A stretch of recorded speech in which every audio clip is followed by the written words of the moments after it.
Ce matin, levé 6 h du mat, une demi-heure de route pour aller à un spot qui apparemment est incroyable niveau couleur d'automne, genre rouge vif. Il est juste derrière ces arbres, j'aperçois déjà les couleurs rougeâtres. Je crois qu'il est vraiment incroyable. Oh les couleurs!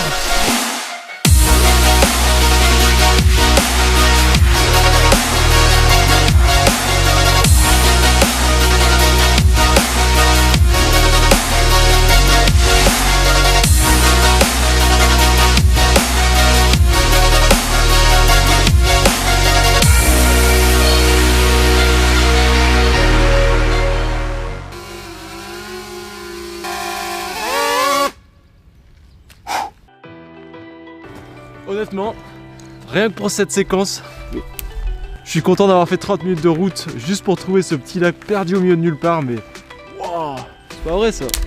Il y a quelques mois, je vous ai fait une vidéo sur les 5 astuces pour la photographie sur smartphone. Elle a bien marché. Aujourd'hui, je vais faire la même chose, mais version vidéo. Comment prendre de plus belles vidéos avec votre smartphone. Je vais vous montrer qu'il n'est pas forcément nécessaire d'acheter beaucoup de matériel qui peut vite coûter très cher. Je vais vous montrer qu'il est possible de faire de belles vidéos avec votre téléphone. Alors bien sûr, la priorité pour faire une vidéo de qualité professionnelle, c'est la stabilisation. Il est possible d'acheter pas mal de stabilisateurs pour smartphone, dont le Osmo Mobile, le Osmo Mobile 2. Ils sont très bien, très quali. Moi, l'idée de ce tuto, ça va être de vous montrer comment faire des vidéos au look professionnel sans utiliser de matériel externe. Donc hier, je suis sorti shooter avec mon pote Seb et mon objectif, c'était de filmer une séquence entièrement filmée à l'iPhone sans utiliser de matériel. Donc, je vous montre la vidéo et on parle des astuces juste après. C'est parti.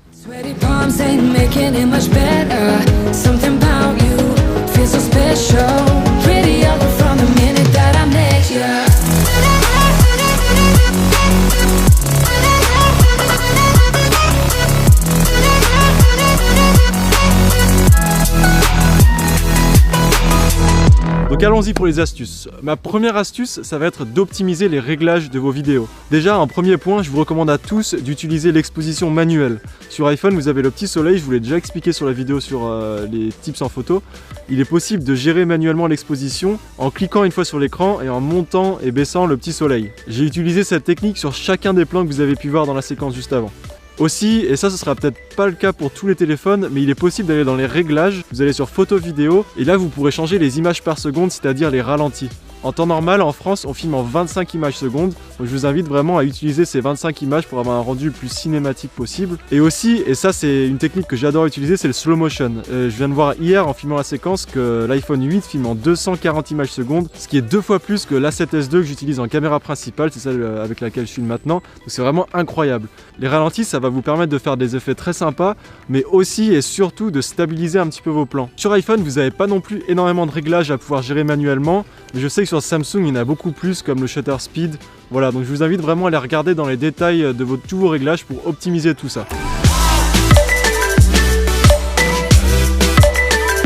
Il faut que je traverse ça pour aller là-bas. Oh non. Ma deuxième astuce, alors ça va être assez bref, mais c'est de faire des plans très courts.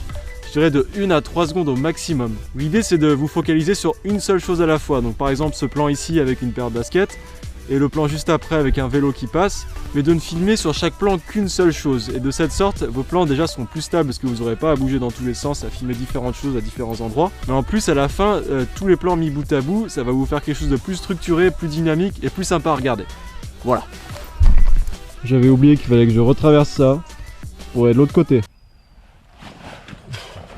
On en arrive à ma troisième astuce qui va être d'alterner entre des plans serrés, donc très zoomés, très rapprochés, et des plans larges. Je ne vais pas rentrer dans les détails, je pense qu'il ne faut pas avoir Bac+6 pour comprendre, mais ça va vraiment faire une grosse différence dans le dynamisme de votre vidéo. Là on a un plan très rapproché sur du détail, et ensuite juste après, idéalement on met un plan large, ce qui va vous permettre, encore une fois, de dynamiser vos vidéos et de la rendre beaucoup plus intéressante.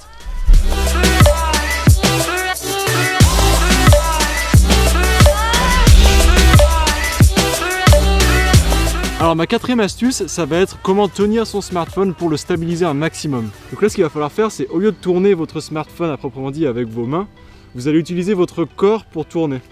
Je vais vous montrer. Donc vous le tenez en face de vous, et si vous voulez tourner, vous tournez votre corps entier. En faisant en sorte que votre téléphone reste bien horizontal. La même chose si vous voulez aller de haut en bas, Oui, alors ça c'est peut-être un détail que j'ai oublié de vous mentionner, mais quand on est vidéaste, on passe toujours pour un débile dans la rue. Mais après, quand on regarde le rendu, ça vaut tellement le coup de le faire.